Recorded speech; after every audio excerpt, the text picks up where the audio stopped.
ay itong Intertropical Convergence Zone o ITCZ nakakaapekto na sa may Southern Mindanao pati na rin sa may Palawan area. Kaya asahan natin maulap na papawirin at mga kalat-kalat na pag-ulan, pagkidlat at pagkulog dito nga sa may Zamboanga Peninsula pati na rin sa may Palawan. Kaya ating mga kababayan na nakatira sa mga low-lying areas, mga landslide-prone areas at flood-prone areas ay pinag-iingat nga natin sa mga banta ng pagbaha at pagguho ng lupa.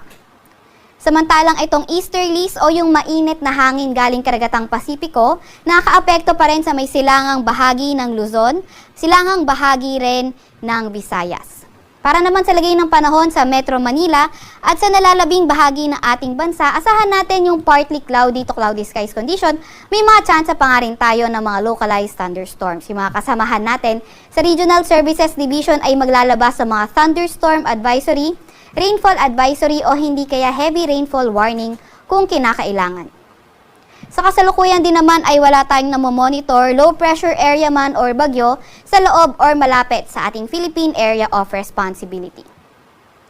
Para naman sa lagay ng ating panahon bukas, inaasahan natin for tomorrow sa Palawan area lang.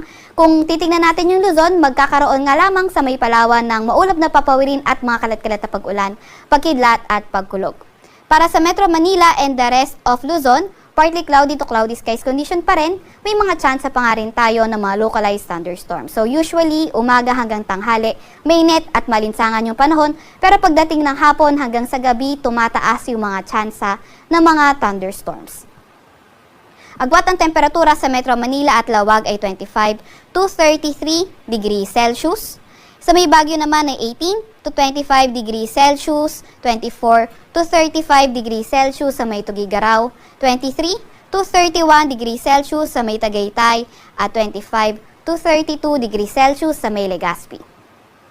Agwat naman ang temperatura para sa Puerto Princesa ay 26 to 32 degrees Celsius at 25 to 33 degrees Celsius sa may Kalayaan Islands. Para naman sa lagay ng panahon bukas, Visayas at Mindanao area, asahan na nga din natin yung partly cloudy to cloudy skies condition. May mga pulu-pulong pag-ulan, pagkidlat at pagkulog pa rin.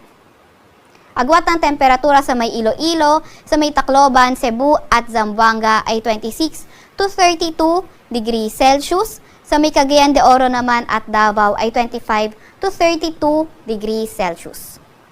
Wala pa rin tayong nakataas na gale warning sa kahit na anong baybayin ng ating bansa. Sa Kalakhang, Maynila, ang araw ay lulubog ng 6:29 ng gabi at sisikat bukas ng 5:31 ng umaga.